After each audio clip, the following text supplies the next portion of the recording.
Hey y'all. Hey y'all. Hey. I'm Zaire Love. I am the Bacchus filmmaker at the Southern Foodways Alliance. I also teach a class or two here and there. And I am so excited to introduce two wonderful folks who are doing wonderful things here in Mississippi and throughout the world, okay? So welcome to South Talks. I'm going to introduce Tyler and Justin right now, and I'm about to do that right now, okay?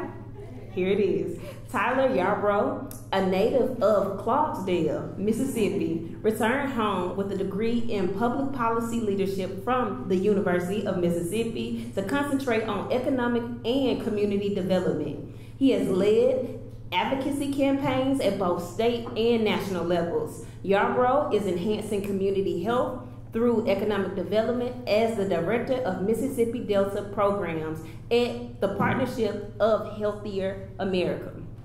Now to Justin Hardiman. I'm not sure, I don't know how we met, but like I follow him on Instagram and he's just phenomenal, okay? Like the work is great. But Justin Hardiman, a self-taught photographer and visual artist from Jackson, Mississippi, blends minimalist and documentary styles inspired by his home state. His work highlights the often overlooked aspects of his community, showcasing Mississippi's potential and celebrating the Black Southern experience. Y'all give a warm welcome to Justin and Tyler.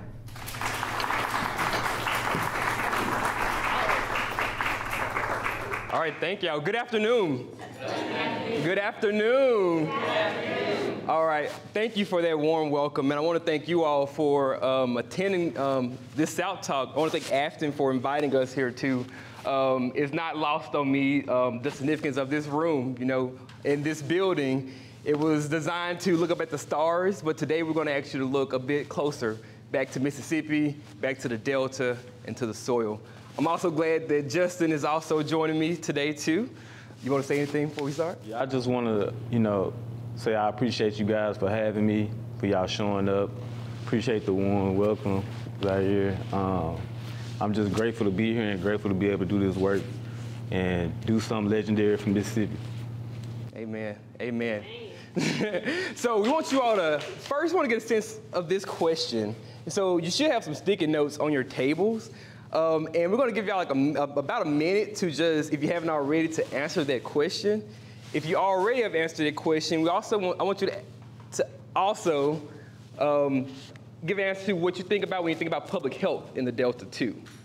So just in general, your thoughts of the Delta, and then on another note, when it comes to public health, what's the first things that come to your mind? Can we get some immediate responses to this though? A few people may be interested in talking. Yeah. Yeah, go for it. I'm a native of them. So the words that come to mind for me are rich, strong, and powerful. I love that. And when I think about public health, because that's actually what I teach here. Okay. My thoughts are, one word is fetish. Fetish. We can go on about that. I want to hear more. Do you want to say more about that? Well, as a person that does public health research, a lot of money goes into the Delta. As a place to go to do the work, but in reality, the amount of money that we pour into it, if it went direct into the systems and places, it would be more good than the programs that we have. And so people from Harvard and all across the world want to come and look at us as a fetish. Thank you for that. Anyone else want to add to that? Ashley? Yeah. Public health, I also love innovation because there's some really cool work being done in like community health centers that are focusing on the community, like drawing out conversations to shape things. And for the other one, I put new innovations in agriculture and building sustainable communities and creating shared green spaces. I love that. All right, thank you. Anyone else want to add? Well, I think of Clarksdale, specifically the blues culture, the people there. I have a lot of friends there. The food, the festivals, and I think of the history from slavery to civil rights and the disparities that are there. That it is. Yeah, thank you. Yeah, so I hear some good in there. I hear some bad. I hear this word fetishization too. And so, you know, when you hear about the narrative, especially around public health, the first thing you're going to hear about these stats, right? When it comes to childhood obesity being the highest in the country, when you think about food insecurity and high blood pressure, these are some of these negative statistics that you hear. But I'm working with Partnership for a Healthy America. I'm the director of Mississippi Delta programs, and we're trying a different approach. Since 2021, Partnership for a Healthy America has been building community in the Mississippi Delta. And when we first entered the region, we brought together these farmers, corner store owners, food service directors to really get a sense of what was happening in the Delta and to really create a community-informed vision and program to drive investments to the region. And so we're here today to tell the different narrative. One that's led by action and by the people who are a part of the Mississippi Delta food system. And so again, in 2021, we brought together over 60 community stakeholders to really get a sense of what was happening in the Delta and how can we really drive investments. That has grown, and what we pretty much heard from them is that we need to do three things. We need to focus on the next generation. So the next generation of young people, our next generation of farmers, and including them in all of our programs design. They want us to focus on the new ways of growing, new ways of marketing, new ways of approaching the problem. I think everybody in those rooms then was very aware that, again, all this money is coming, but when it comes to the system, there's nothing changing. They also want us to focus on the native. They recognize that our culture and our heritage has a lot of equity in it, and that any organization or initiative to help improve the food environment of the region needed to also hone in on that too. And again, when it comes to Partnership for a Healthy America, we believe that health equity, in order to have health equity, you need to have food equity. And for far too long, and just in the country in general, but also in the Delta, food is either too expensive, too far, or both. And so we're building our programs around these three ideas that entails increasing supply of local produce by purchasing from local Black farmers.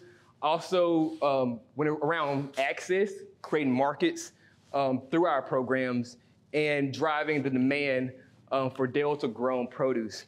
And so there's a groundswell of activities that's happening. It's not just us, it's all of our partners that wants to see this happen. We like to call that groundswell, that movement, that energy that's bubbling up, we like to call it root swell. Can y'all say root swell for me? Root swell. Say it one more time. Root swell. Yes, and so root swell is a growing movement, bringing together these farmers, these chefs, these corner stores, farmers markets, organizers, and creatives like Justin to amplify these local stories and enhance the food landscape in the Delta. We do this in collaboration with Partnership for a Healthier America, which I work for. And so you can kind of view this as a community of all of these different people and Partnership for a Healthy America with this programs fueling that movement and collective of people. And so we work in these 5 counties, Coahoma, Quitman, Tallahatchie, Sunflower, and Bolivar, around this idea of increasing the affordability, accessibility, and visibility of fruits. And from those stakeholders, we have built a whole Rolodex of programs that includes supporting farmers markets, supporting some mobile markets, our Healthy Corner Store initiative, the Pea Project with All Corn. We're gonna dive a little bit deeper into that. But before we even made any investments, we hired some marketers, a marketing agency who were folks from the Delta who went to New York and worked at some big marketing firms. And they helped us through this process of what is the world, how does Rootswell see the world? And how can our programs and our activations with creatives help bring that world to the forefront and make it a little bit more visible? And so there's 4 components of this world that we set out and pretty much imagined for what Rootswell is. First is in unison, this idea that our systems is what's keeping the Delta in the place that it is, and it's gonna take some system thinking to undo the harm that has happened over the past, God knows how long. And that we got to do that hand in hand. We also, when we think about the Delta, a lot of people may think of it as desolate or empty, but we need to move to a space where people see the Delta as bountiful. There's abundance and full of plenty, where imagination and hope runs wild. We also know that the Delta, it has a little hustle into it. We're talking about people who have just used scraps to make soul food, right? So you got to have that hustle and grit to us, and also change. And so we got to think more innovatively. We are pebbles in a pond. And as we do our programs and these creative activations, this world, again, will become more clear. And so before we go into these, into the programs of what we're doing, I want to first take a step back and talk about the people, those people who we are linking together. And that's how Justin came into this. I'm gonna do just a few things. We invited Justin down in, was it 2022 or 23? Maybe 23. Yeah. Over the summer. And over 5 days, we went to like 15 different spots, from farms to stores to markets. And Justin just shot what he saw. Again, it was like, okay, we see this groundswell happening. This is not some lofty idea. This is very real. And we needed to make it plain, make it real. Justin took over 20,000 pictures across those 5 days. And we have like help with this exhibit, Soil, which is 12 of those photos. And so, you want to say anything before we move forward? Yeah, Soil was just like how I see us in general. Like, no matter what area we are in, I just see us as powerful people. You know, I see us as rich people.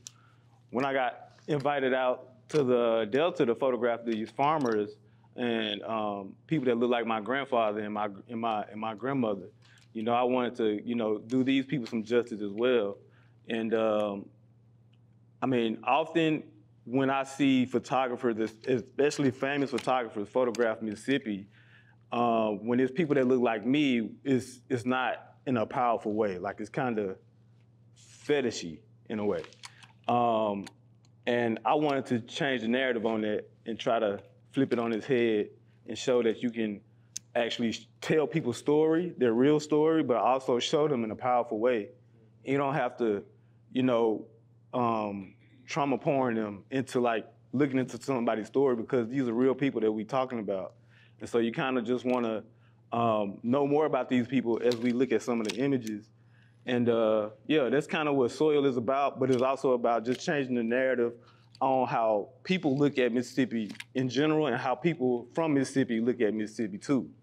So, yeah. So we're gonna play, we had an opening ceremony. We pretty much, this hotel in Clarksdale, downtown Clarksdale, we took over the lobby and pretty much brought this exhibit to that lobby. We've had school tours go there with 300 students, getting some guided tours of the photos and seeing the farmers in it. We had an opening and closing reception, and that brought about 300 people too. So we're building community and making sure that these our farmers feel prideful and a part of our community.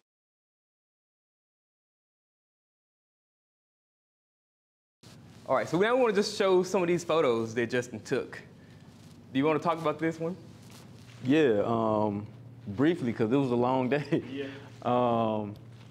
Yeah, this was just a shot I felt like was important for Pastor Benny, but also for everybody else in the photograph, because those are like different generations, you know, being raised on their land. And there's so many generations that have been, you know, on their land, that story's never been told.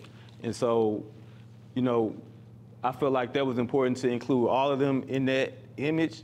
At first, they wanted, you know, just a shot of Pastor Benny, you know, in the church and stuff like that. But I felt like including everyone in that story was important, because it's not just one person that, you know, added to that story and out there working in the garden and stuff like that, and planting seeds and stuff. So that's kind of what I feel like this image tells. I really, honestly, I don't like to explain to people what my photographs mean. I like for people to like tell me what it means to them, because it can mean anything to you guys. That can remind you of like when you grew up on the farm with your grandmother, your granddad, or your mother, your dad. Let's do this. Let's see, like, can I get some few thoughts, like when you first see this picture, what emotions does this evoke? Anyone? It looks kind of like an army scene. I mean, like they're preparing for some kind of battle, and in this case, it's the battle of food that's good for you to eat and change lives, right? The way that it's set up is really... I mean, it could definitely be a resistance. You know, it can be a resistance to a power that be. So when you think about it like that, I never looked at it like that, but since you said that, you see what I'm saying? Like, that's why I like to get other people's perspective of it, because all of us can see this, can be here and see this same thing, but we all see different things. Just like I'm looking at you guys and you looking at me. We in the same space, but it's different realities. Everybody got a different reality. So I don't even want to go on a deep tangent about that, but yeah, I'm just real big and I love things like that and just being very imaginative about like how I see the world. Anyone else want to add? I was just going to say, I see family, and to me, I see faith in the background. Like back to the churches in the background. Absolutely. And to me, that's created this strong family, generation after generation. Absolutely. But that's what I see. And what's also like very interesting, a part of this, like before any photo was taken, pretty much us, the crew that was there, we pretty much like got a hoe and was like working the field. We worked first. We didn't just show up and take pictures of him. I think that's another thing too, is we have to be mindful of the actual people that we telling the story. Like if I meet you tomorrow, I meet you today, I met y'all today. Like if I photograph you, I kind of want to get to know you a little bit. So it's not just me like, hey, sticking a camera in your face like street photography or something that just don't really give me consent, you know what I'm saying, to photograph you or to capture your essence. I think that's important too, is like the relationship that we make amongst these people. And I think in Mississippi, you gotta have those relationships, because we like, what you doing? Like, who your people? Like, once they start talking to you and they starting to know, like, all right, you from around here, or we got kinfolk somewhere, then you can, all right, you cool. But most of the time, if you just walk up to somebody, anybody, and in the South, and you point a camera at them, they like, are you the feds? Like, what's going on? Like, what's wrong? Like, so you kind of want to have a relationship with those people as well. You don't want to necessarily just go up to them and photograph them without talking to them, because I mean, we very personable, but at the same time, you know, we have our boundaries. So, yeah. And what was also really crazy about this day too was really awesome. I think that whole week was very spiritual. I think God was with us like every stop, but especially here. But while we were like pulling away, and Mr. Benny Brown was telling us a story of that land that dates the 1800s. And the collection of churches bought this land. It's over 650 acres.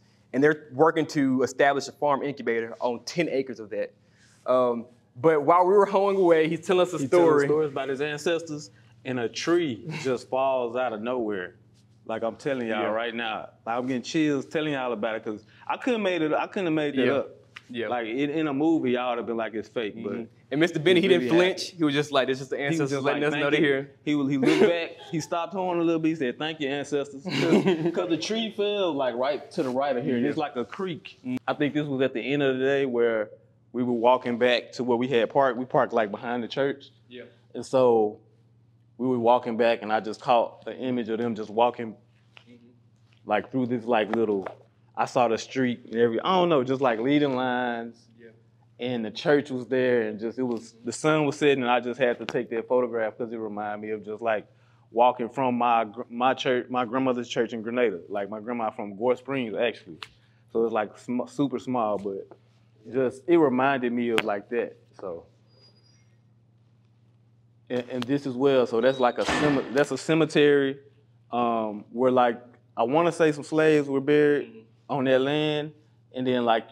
For some reason, I'm just drawn to kudzu And so I saw the kudzu. I had to put the kudzu in the foreground, and I wanted to get the church. I love just like that separation of green and white. So yeah, I think the green is symbolic of like growth, and the white is symbolic of like purity. So I don't know, I just drawn to that. Let's hear Mr. Benny talk about this. And again, I've grown up in Clarksdale my whole life, and that was a story I never known. And seeing those students, not only like they went to the exhibit, they went to the farm, were able to really tell that story and unlock that power, just how Mr. Benny Brown said, enslaved people connected themselves with that power of convening during slavery on that land. It's sacred land, it really is. And after slavery ended, they built churches on that land. And now he's continuing that forward and trying to build this incubator farm on there too. We got a few more. This is Miss Ernestine Young, Blooms of Wisdom. They got a 20-acre farm outside of Clarksdale, growing muscadine, grapes, making wine.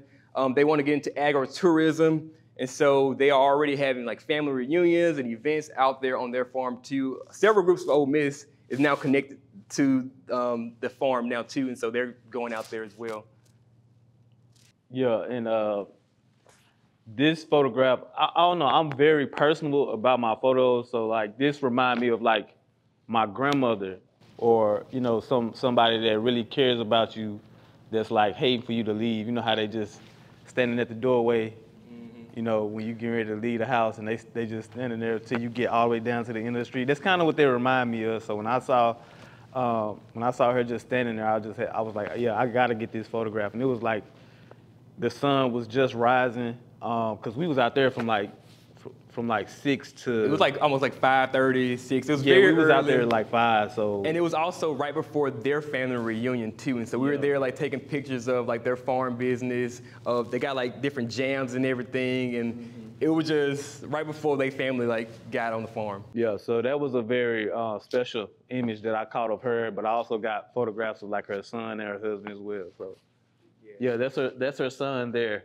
He didn't even want to be photographed at first, but once like I said, once you stop and talk to people and they warm up to you, they kind of like, okay, like this dude kind of cool. Like he kind of sound like me, or he kind of look like me. So I was, you know, blessed to be able to photograph him. And even his dad didn't want to be photographed either, but he allowed me to photograph him as well by the chicken coop. He was like, I ain't gonna pose for you, but I'm like, you ain't gotta pose, it's about the moment, you know. So a lot of times, you know, you don't have to pose for a lot of things either. It can be organic, you know. And it was also so awesome too. Like we had some third graders in there, and you know, we was really able to engage with them. And we was like, okay, like how often do chickens lay eggs? Do y'all know that? Every day. So it was really cool, and just see their faces light up too, hearing these stories as well. This is actually Tev, and he actually went to Ole Miss too. He's now in New York modeling, but got a really good shot of him on the farm. This is Mr. Frank. He grew up on several sharecropping plantations, and now he is at like an elder. It's like it's like an apartment complex, just for like the elderly though. Yeah. And he has like a ½ an acre garden that he's growing and feeding that community out there too. So that's Mr. Frank. Yeah, Mr. Frank is cool. I think like he's very soft-spoken, so he really not gonna say a whole lot. Mm-hmm. But you know, he always like, let me get that hat from you, because I'm like, he need one, because he be out there in the morning, working. So. And one of our partners, we were able to really help him. We got raised beds out there, got landscape fabric out there now. His irrigation is on a timer now, and all of that pretty much helped with, you know, the weeds and just reducing all the labor that he needs. So that's Mr. Frank. This is Robbie Pollard. He has a 5-acre farm, 40 plus more acres though, and he is a part of a lot of food and medicine projects right now. He's in this school bus that he wants to turn into a mobile market. We actually just gave him a grant to actually buy like a separate refrigerated truck, so he can expand his markets as well. But he's working with several different farmers, getting their produce out the ground into the market. And this is Robert Miller and his son. He was just married into the Bland family farm.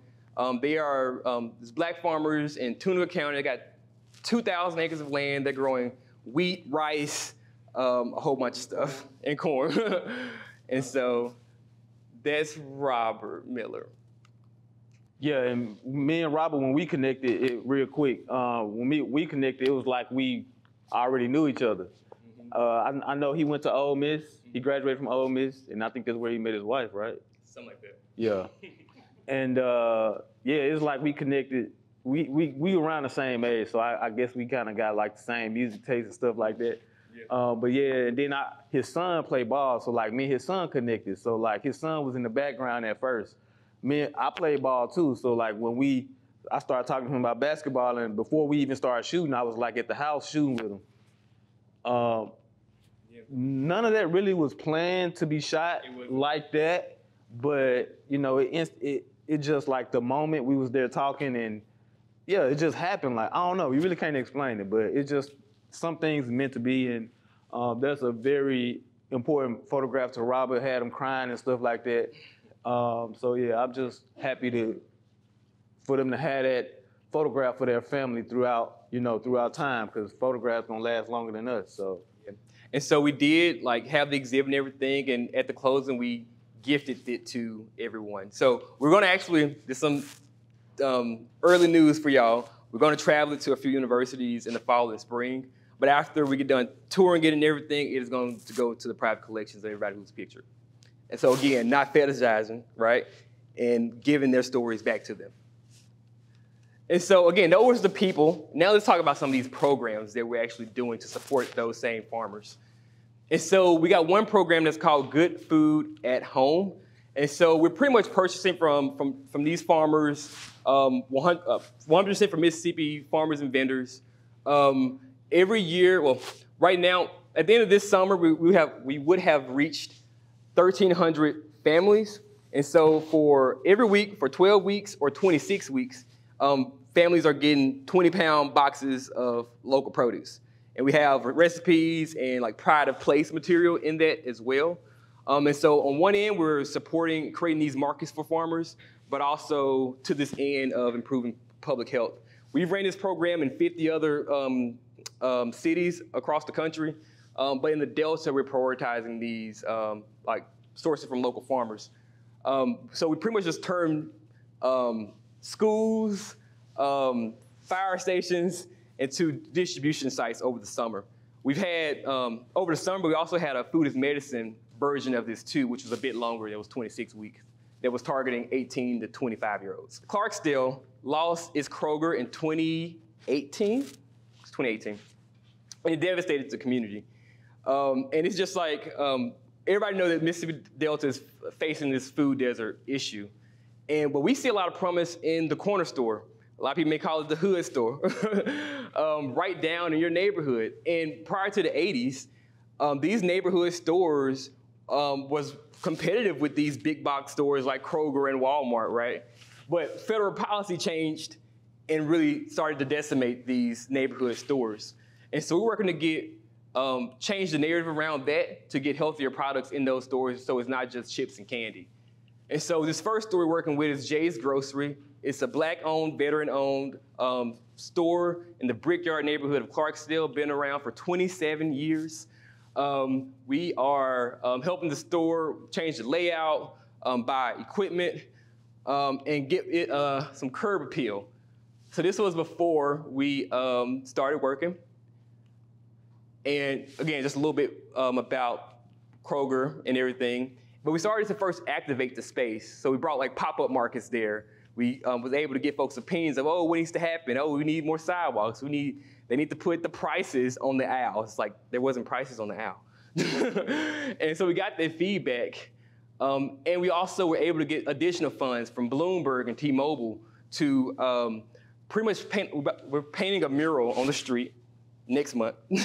And we're also trying to make it easier for the school kids to walk to the store. And so at the very top of this left one, there's a middle school, an elementary school that way. If you go the other way, where Mr. Frank lives is on the same street. There's a park. And so we're gonna make it easier for folks to walk here, but also really make a statement once the store is done. So these are just some pictures of how it looks now. We've got like a nice well-lit sign right there. We got signage when you first walked in. I don't know if you saw the ceiling was very low. In the entrance, we made the ceiling high. I wanted to feel like you was walking into something that was a little bit more grand. And you actually got proudly serving our Brickyard neighborhood too. And so sometimes when like Clarksdale is losing a lot of population, sometimes you gotta do some place keeping, reminding people that to have some pride and place in the neighborhood that you're already in. That's another view. The refrigeration got in there last week, so this is like an ongoing project. And I don't know if you can see the orange right there. At first, the deli was in the very, very back. You had to walk to the very back. We brought it to the very front, and people know the store for its deli, like its meats. And so we brought it to the very front, right next to the produce section. And so there's gonna be a lot more activity happening in the front of the store. Down the street, I mentioned those elementary schools and middle schools. We painted cafeteria murals in those schools. And so not only did those kids get a mural in their school, went and saw the exhibit, but they're also seeing their neighborhood corner store get revitalized at the same time, really wrapping it up. And we also did a shoot with a lot of kids in the during lunchtime. So like they was a part of a photo shoot. Exactly. And so we're really wrapping it around them. And I grew up in this neighborhood too. I grew up in one of the low-income apartments right down the street from this corner store. And so I know, like, I went to this school too. And so I know just this small me, how I would have responded to that. And this is a mural in the middle school. All right, we've also we're sponsoring the downtown Clarksdale Farmers Market, trying to get them a little bit more structure. I see Betsy in the room. She's been so helpful with everything. With a market manager, vouchers for folks to purchase the fresh produce, and just a little bit more structure. We're trying to get them EBT, SNAP eligible too. But God Ministries, they are another nonprofit in Coahoma County. We gave them funds to retrofit a trailer to make a mobile market. And so that's underway too. We got some grants that's going to local communities as well. These are the current folks right here. But you can apply to up to $10,000 to get more produce in, I guess it's to help farm businesses and communities trying to get produce in the community. And so Mr. Beanie, we helped him get some equipment, Happy Foods Project with Robbie and the school bus, with the refrigerated van, and just a few other projects as well. Another big thing that we're very excited about too is we're working with Alcorn State University. Alcorn, since 2015, they've had this P project. Well, in 2000, they created a vegetable processing plant for farmers to take their produce to get it cut up, cleaned, packaged, ready for market. In 2015, they launched the P project. And so they really wanted farmers to grow purple hull peas. Does anyone know purple hull peas? Show of hands. Okay, cool, good. And so what that P project did, it said they pretty much, they bought these just equipment to de-shell the pea. So it shake it, and then out the pod, and then it just drops the pea. And they bagged it, and they had partnerships with Walmart and Kroger to sell it. But, so folks didn't have to spend their time shelling the peas. And I know my great grandma, they got memories, nostalgic for them. But we went to Cindy Highsmith and requested $1.4 million to mechanize the harvesting of it. So people don't have to shell it anymore because they can just take it to the processing plant, but they're still in the fields picking it. So we're trying to mechanize the harvesting of the peas now. So it's like a fully mechanized supply chain. And so we worked with those same farmers from initially, and that was another thing those farmers in 2021 were saying, we need some equipment to mechanize this process. And so, so we want to be buying all these 1-row and 2-row harvesters, pickup trucks, and a bunch of other stuff to demonstrate this fully built out supply chain. All right, so that's a little bit about everything. Thank y'all.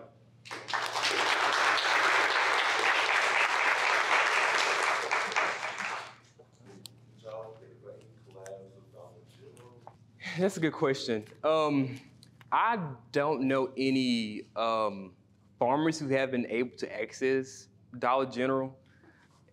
I got mixed feelings about Dollar General too. I want to be transparent though. Our organization have never done a Health to Corner store initiative like at all. And so we've really been like flying or building the plane while we, what's it saying? We've been doing that.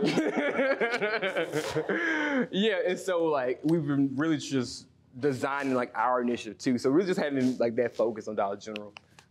But I can say that like a place like Clarksdale,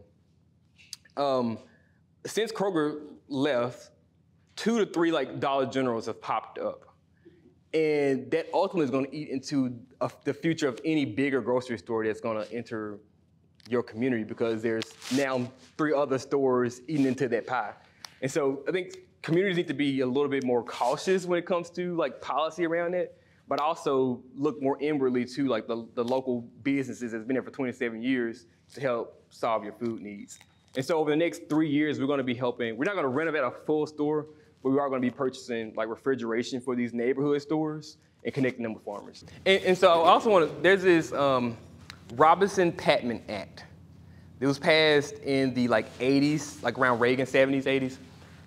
And what it did was allow these big stores like Kroger and Walmart to like get those benefits of, I know y'all probably have heard of, Walmart can buy more in bulk and bring the prices down, right? And so, but before that, that was not a thing. We had like very strong like antitrust laws that kind of prevented them from doing that. But after, like you can probably like put a graphic like side by side of like what happened once well, it's an enforcement act that they just stopped enforcing. So it's already on the books, but then Reagan came and just stopped enforcing it.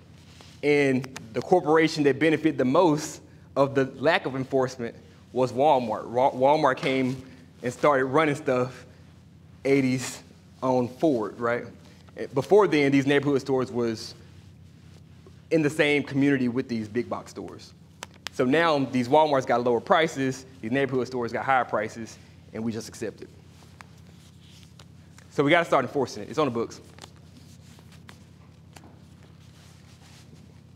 I got a question. So as far as agritourism in Clarksdale, have they tried to tie that to the blues tourism? Because they do that probably better than anybody in the world. Why don't they, I mean, have they considered tying like the farm agritourism into the blues tourism just to get it exposed? And this is what they need to do. So I know Hobson Plantation, they're very much tied into the whole blues culture, but they also got the plantation shacks too. Like it's fetishizing it, all of it. I think tourism in Clarksdale gotta be a little bit more bold and think outside the box. Like it's very cookie cutter. And some individuals like the Youngs, even Benny Brown could be leading, have like historical tours and stuff. They gotta be more looped into it. But what the Youngs have done, they do a youth camp alongside the Juke Joint Festival, which we're actually sponsoring this year. And so I will tell you the location if you're going to the Juke Joint Festival. I will do that. I'll be there. Okay, cool. What are your thoughts on you doing this work and being a native? Like, what does this feel like It's both of us, it's me. for both of y'all? To me, it just feels like it's needed because often people telling those stories don't look like us. They not from where we from, so they don't really have the type of care that I would have, or that any of you probably would have of where you from. You know what I'm saying? Like if you from somewhere, you're gonna approach it with a different type of care. Like if you photographing your house or your mom or your dad, you know, you're gonna have a different type of approach to it. You're not just gonna try to show it any kind of way. And for me, I kind of approach everything I do like that. So, yeah, it just feels amazing that I'm able to be in a position, in a space in my mind to be able to share and do stuff like that, because for a long time, I wasn't really proud to say I'm from Jackson or I'm from Mississippi, you know what I'm saying? And so I had to like look at myself and figure out why that was, and I realized that it wasn't in my, the reason I felt the way I felt about Mississippi or Jackson was not my own doing. You know what I'm saying? Like, it was just like what everybody used to say around you and like what your friends used to like say that wasn't from here. And they're like, I went to a school where I was the only person from Mississippi, you know? So like, I went to a prep school, so it was like a basketball school. So everybody that come here, they always had negative things to say about it. And it's from like all over. So I had friends from like Antigua, like different countries and everything, Turkey, and they all would like have negative things to say about it in joking way. You know how kids are. But, you know, I kind of internalized that and didn't want to kind of step back.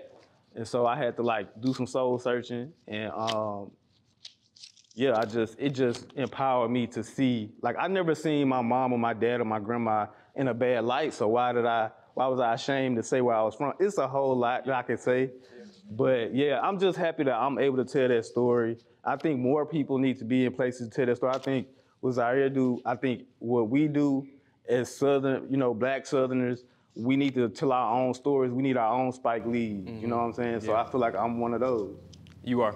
You are. Yeah. And I'm just really like honored, and I think really God have like guided me back, right? I think it's not a coincidence that I grew up right down the street from the corner store that I'm renovating. Like I remember my mom had this terrible like green Pontiac.